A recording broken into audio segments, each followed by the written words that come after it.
সবার প্রথমে জানাই জয় শ্রী জগন্নাথ। আজকে শুভ অক্ষয় তৃতীয়া 30শে এপ্রিল। আর পিছনে দেখতে পাচ্ছ দীঘার জগন্নাথ ধামের মন্দির। দ্বারোদ্ঘাটনের কথা ছিল হচ্ছে দুপুর 3টে, কিন্তু তার আগেই সাধারণের জন্য খুলে দেওয়া হয়েছে মন্দিরের দ্বার। প্রত্যেক অগণিত ভক্তবৃন্দ এখন মন্দিরের ভেতরে যাচ্ছে, আর ভেতরে উদ্বোধনী অনুষ্ঠান চলছে। এই মুহূর্তে ডোনা গাঙ্গুলির সহ তার গ্রুপের নৃত্য পরিবেশনা চলছেন। মঞ্চে রয়েছেন মাননীয় মুখ্যমন্ত্রী ইন্দ্রনীল সেন, রূপঙ্কর বাগচি সমেত বিশিষ্ট সঙ্গীত শিল্পী এবং কলাকুশলীরা। চলো আমরাও ভেতরে ঢুকবো, ভেতরে যাই মন্দিরটাকে। যদি ভেতরে ফোন অ্যালাউ হয় বা ভিডিও করতে দেয়, অবভিয়াসলি ভেতর থেকে দেখাবো, আর ধীরে সুস্থে তোমাদের সঙ্গে বর্ণনা করব এই মন্দির নির্মাণ বা মন্দির সম্পর্কে বেশ কিছু জানা অজানা তথ্য। হ্যালো জনগণ, তো কেমন আছো তোমরা? আমি অর্পণ, আর সাথে ক্যামেরায় বরুণ। ট্রাভেলার্স ডায়েরির আরো একটা নতুন ভিডিও তোমাদেরকে স্বাগত জানাই।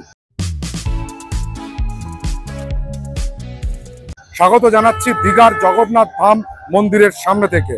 হ্যাঁ, অক্ষয় তৃতীয়ার দিন উদ্বোধনের কথা ছিল, আর আজকেই সেই পূর্ণ লগ্ন, পূর্ণ মুহূর্ত যেদিনকে আমাদের দীঘার জগন্নাথ ধামের মন্দিরের দ্বারোদ্ঘাটন এবং প্রাণ প্রতিষ্ঠা হচ্ছে।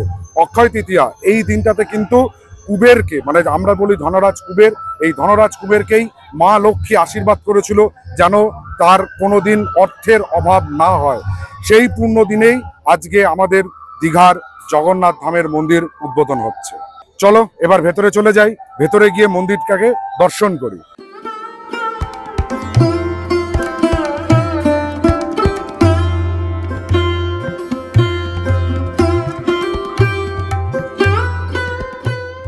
জগন্নাথ ধামের ভেতরে ঢুকে গেছে, মানে দীঘার জগন্নাথ ধামের মন্দিরের ভেতরে আমরা এই মুহূর্তে প্রবেশ করে গেছি। এটা হচ্ছে মূল প্রবেশদ্বারের ভেতর দিয়ে দেখো প্রথম দর্শন কিরকম বানানো হয়েছে এই জগন্নাথ ধাম মন্দিরটিকে। আর এই মুহূর্তে মঞ্চে আমাদের রাজ্যের মাননীয় মুখ্যমন্ত্রী রয়েছেন, তিনি আর কিছুক্ষণের মধ্যেই দ্বারোদ্ঘাটন করবেন এই জগন্নাথ ধামের। বলি সবারই করি আহ্বান, সবাই আসুন, এই মন্দির আপনাদের জন্যই আর কিছুক্ষণের মধ্যে উন্মুক্ত করে দেওয়া হবে।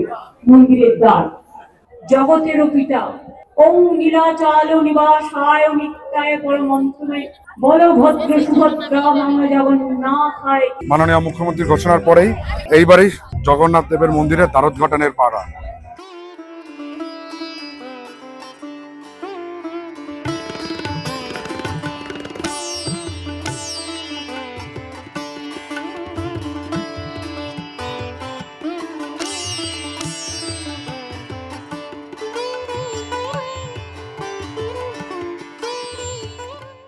ঘড়ির কাঁটায় দুপুর 3:05। অক্ষয় তৃতীয়ার পুণ্যতিথিতে রাজ্যের মাননীয় মুখ্যমন্ত্রী তিনি এগিয়ে চললেন জগন্নাথ ধামের দ্বারোদ্ঘাটনের জন্য, এবং এরপরেই হবে প্রাণ প্রতিষ্ঠা। তারপরে কিন্তু সর্বসাধারণের জন্য মন্দিরের দ্বার খুলে দেওয়া হবে। দেখো আমার ডান দিকে যেটা রয়েছে সেটাই হচ্ছে দীঘার জগন্নাথ ধাম মন্দির। এই মন্দিরটা রাজস্থানের সাম্পারা ঘরানার গোলাপি বেলে পাথর দিয়ে তৈরি করা হয়েছে। তৈরি করতে রাজস্থান থেকেই 800 জন শ্রমিককে নিয়ে আসা হয়েছিল, এবং তারা কিন্তু অধিকাংশই, তাদের ভেতরে বেশ কিছু কারিগর ছিল যারা অযোধ্যার রাম মন্দিরও তৈরি করেছিল। আর এই দেখো মন্দিরের যেটা 5টা স্টেপ আছে, বিভিন্ন রকম ভাবে ভোজনালয় রয়েছে মন্দিরে, জগন্নাথ দেবের নাট মন্দির রয়েছে। মূল মন্দির বা গর্ভগৃহ কিন্তু ওই বড়টা, সেখানে আপাতত দ্বারোদ্ঘাটন বা প্রাণ প্রতিষ্ঠার পর হয়তো পরবর্তীতে আজকের দিকে সাধারণ দর্শনার্থী বা পর্যটকদের জন্য খোলা হবে। তবে এখনো পর্যন্ত যারা নাকি পাস হোল্ডার রয়েছেন বা বিশিষ্ট যারা রয়েছেন তাদের জন্যই এখন খোলা রয়েছে। আর আমাদের রাজ্যের মুখ্যমন্ত্রী কিন্তু চলে গেছেন মন্দিরের দ্বারোদ্ঘাটন করতে। আর এই সামনে কালো পাথরের যেটা নির্মাণ দেখতে পাচ্ছ, এটাই হচ্ছে গরুর দ্বন্দ্ব। আর এই প্রসঙ্গে বলে রাখি, এই মন্দিরটা কিন্তু তৈরি করেছে হিডকো কোম্পানি।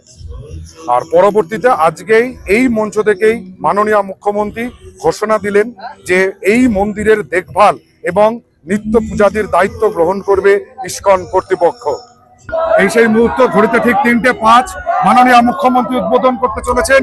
দ্বারোদ্ঘাটন হয়ে গেল একদম সময়, মানে ঘড়ির সময় 3:05 অক্ষয় তৃতীয়ার পূর্ণ লগ্নে রাজ্যের মুখ্যমন্ত্রী তার সভা পরিষদ এবং বিশিষ্টজনদের উপস্থিতিতে দীঘার জগন্নাথ ধামের মূল গেট উদ্বোধন করলেন।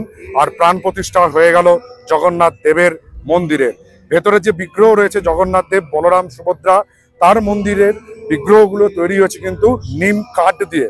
অবভিয়াসলি আপাতত এখন পর্যন্ত কোনো সাধারণ দর্শনার্থী বা সাধারণ পর্যটকদের ঢুকতে দেওয়া হচ্ছে না, কারণ বেশ কিছু বিশিষ্ট ব্যক্তিরা এখনো রয়েছেন। তারা দেখে যাওয়ার পর যদি সন্ধ্যাবেলার দিকে সাধারণ দর্শনার্থী বা পর্যটকদের ঢোকার অনুমতি হয়, তাহলে নিশ্চয়ই আমি আর বরুণ আবারও ফিরে আসব এই নবনির্মিত জগন্নাথ ধামে। এখন এই পর্যন্তই, চলো তোমাদের সঙ্গে দেখা হবে খুব শীঘ্রই।